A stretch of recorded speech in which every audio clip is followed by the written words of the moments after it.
I am in Vienna, Austria at the Weltmuseum. This is among Europe's most interesting ethnographic museums, located inside the Hofburg. This section of the Habsburg's Hofburg Palace in the historic center of Vienna is known as the Neue Burg. It was completed in the early 1900s and houses the Austrian National Library, along with several other museums. While I did not have time to see all of them, I definitely wanted to check out the Weltmuseum because it is home to a fascinating and controversial artifact. The Weltmuseum started in the late 19th century as part of the Naturhistorisches Museum, but was brought here to the Hofburg in 1893. It was known as the Museum of Ethnology until 2013, when it undertook a years-long renovation and reopened as the Weltmuseum, or World Museum. The central atrium of the Weltmuseum is really cool.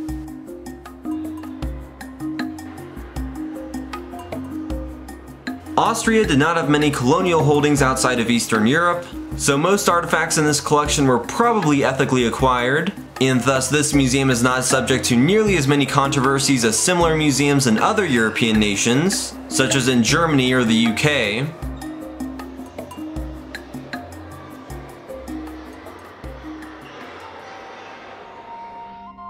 Alright, we have entered the galleries with the Mexico exhibit. And this is what I wanted to see.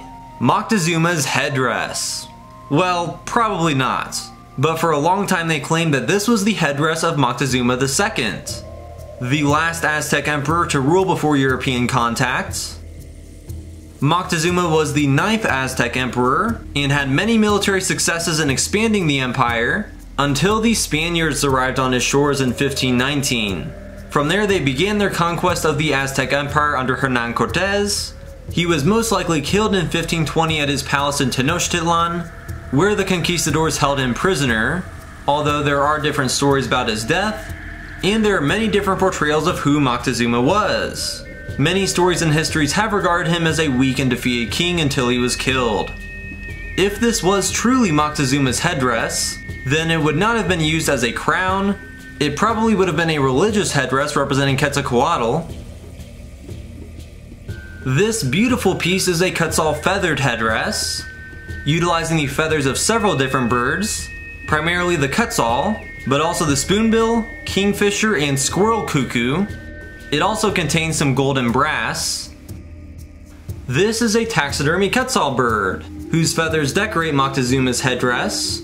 They are actually not indigenous to the Aztec heartland, so the feathers were prized traded commodities from far south. The first written reference to this headdress comes in 1596, where it is listed as a Moorish hat in the inventory of Archduke Ferdinand II of Tyrol's collection at Innsbruck, which means this headdress arrived in Austria within 75 years of Moctezuma's death. It came to Vienna in the early 19th century and was restored in 1878, before going on display at the Naturhistorisches Museum. The Weltmuseum no longer officially claims that this is the headdress of Moctezuma. It doesn't even mention that on the accompanying placard. It's just a really cool headdress from 1515. This has been subject to restitution attempts to get it back to Mexico in recent decades.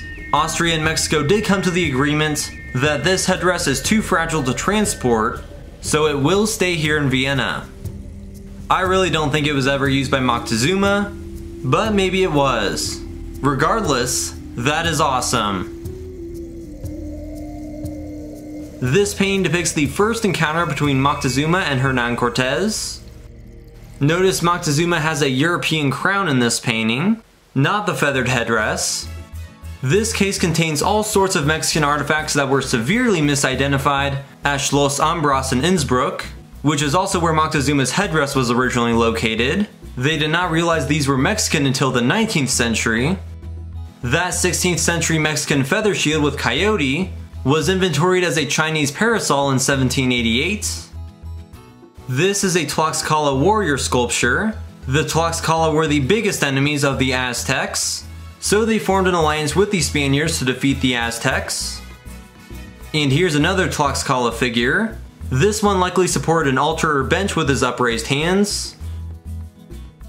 Here's a collection of fertility god figures. The gods that controlled the water were particularly worshipped.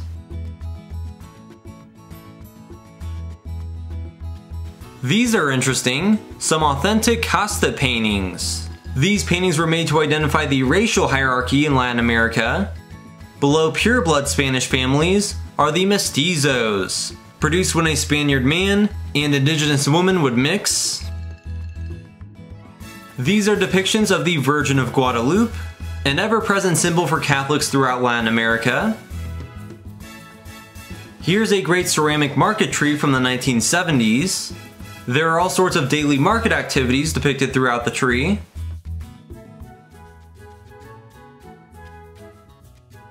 Here is some artwork related to the important Day of the Dead festivities, which the display points out has some similarities to All Souls Day in Austria, when the living give prayers to the dead. This fantastic plate depicts the symbol of Mexico, the founding myth which is also on the flag. The Aztec ancestors saw an eagle sitting on a prickly pear cactus just like that, which they took as a sign to settle there. That place became Tenochtitlan, and later Mexico City. The next display is about Austria's connections with the quote-unquote Orient. Prince Metternich famously said that Asia begins to the southeast of Vienna, and the city did serve as somewhat of a trading hub between Europe and Asia.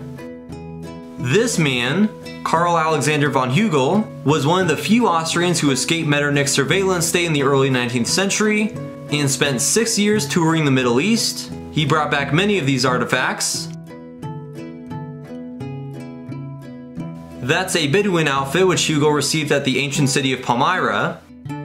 Oriental style gained much popularity in Europe after objects like these were displayed at the 1873 Vienna World's Fair. This room is about indigenous North America. I am really interested to see how Native Americans are presented in Austria. The room is lined with the flags of various modern-day tribes.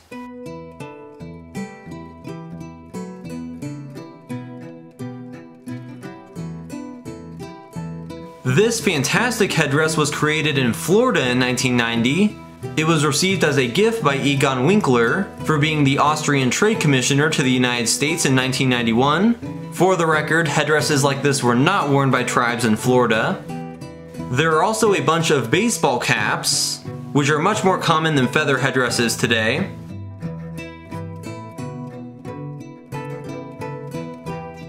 These are pieces from the Pacific Northwest, including a 1930s Yagi mask from British Columbia. There are also several screen prints of religious art from the Northwest Coast cultures. These were heavily oppressed by colonists, but starting in the 1960s, their artwork made a big comeback in the form of screen prints. This case contains objects from the eastern tribes, including porcupine quill work from a famous Odawa woman from Michigan. There are also lots of moccasins. And here are some relics of indigenous peoples who lived in the harsh conditions of the Arctic, such as in Greenland.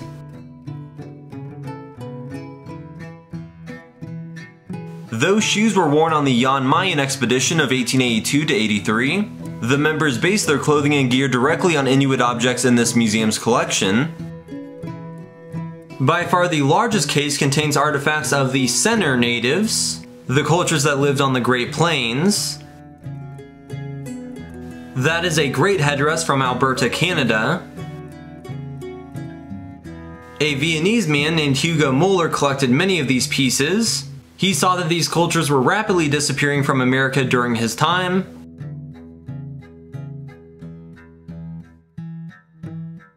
They do seem to be totally lacking in artifacts from either historical or current tribes in the American Southwest.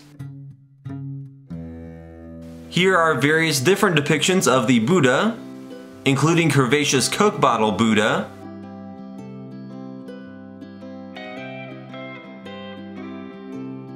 On this map, visitors can place where they dream of living. There's not a whole lot of Europe or America. That golden lifesaver, made of concrete, is intended to be a reminder of the dangers faced by refugees fleeing to Europe. This is a Naga skull. These people in northeastern India were headhunters until the British banned that practice and converted them to Christianity. These are batiks, culturally significant garments used in Indonesia. This 1870 painting of battling tigers is representative of the British and Netherlands fighting over Southeast Asia. In the Congress of Vienna, the Netherlands had to give their colonies to the British. All of these Balinese sculptures were collected by an Austrian woman in the early 20th century. During that time, Bali started becoming an exotic tourist destination for wealthy Europeans and Americans. There are some canoes of Polynesian cultures hanging from the ceiling.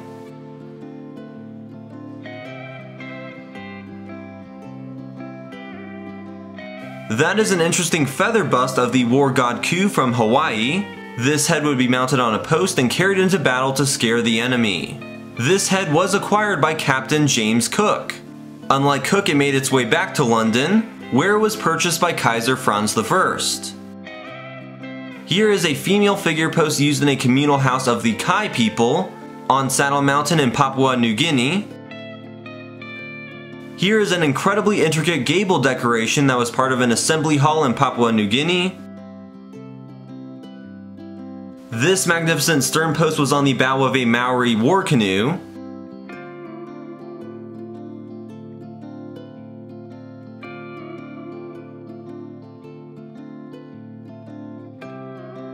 This case contains an 18th century Maori club, which looks like a violin. The Weltmuseum has an impressive collection of relics from Papua New Guinea, as an Austrian named Rudolf Polk explored the South Seas in the early 20th century, studying the different ethnic groups, languages, and cultures of the Papua in the colony of German New Guinea at the time. This room further explores Austria's past and connections to other parts of the world. All of these figures were carved by an artist in Jaipur, India in 1893, depicting all sorts of everyday scenes.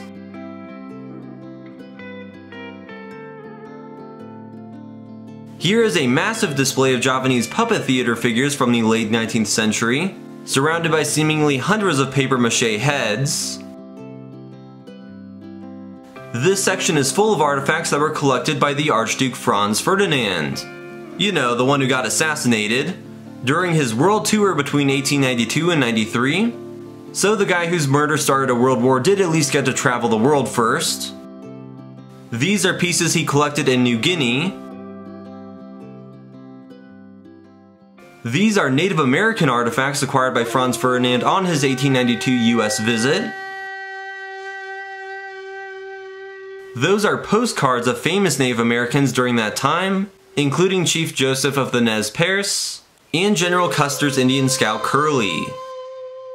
The Archduke explored the American West with a fancy Pullman car.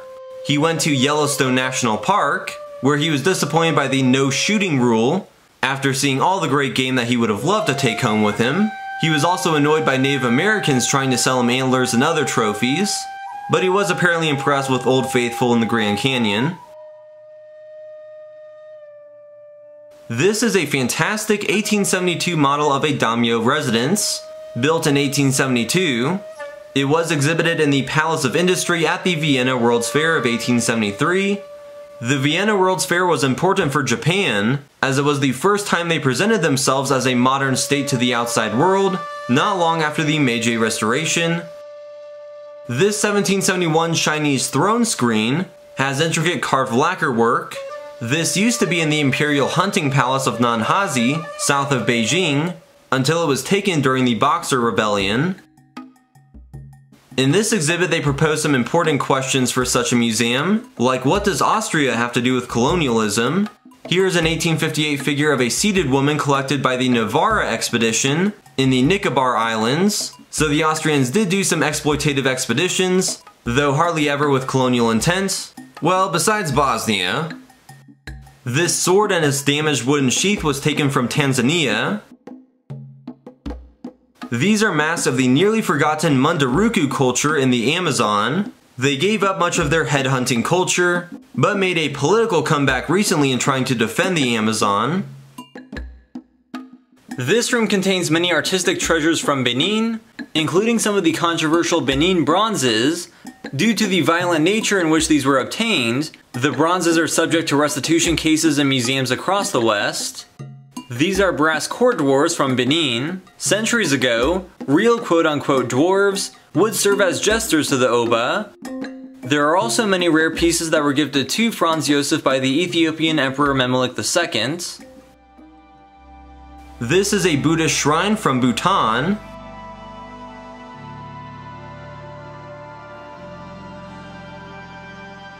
And here is a recreated hearth, showing the focal point of a home in a typical Himalayan Buddhist village. And this is an interesting display of Buddhist monastery shrine artwork. However, they specifically arranged them differently from a traditional shrine. Having all these statues present and displayed in a certain order at the temple is extremely important.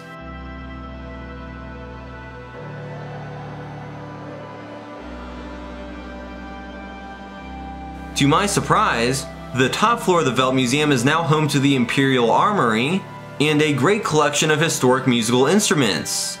These extra museums are included in the price of admission. I did not consider those in planning, so I had to rush, but they're pretty amazing collections, and I feature them in a different video that is linked in the description. It's worth a look. You can also check out my other videos featuring museums and attractions here in Vienna and across the world. Well, just the US and Europe for now, but hopefully elsewhere in the future. Also, please consider liking this video, sharing it, and subscribing to my channel. Thanks for watching!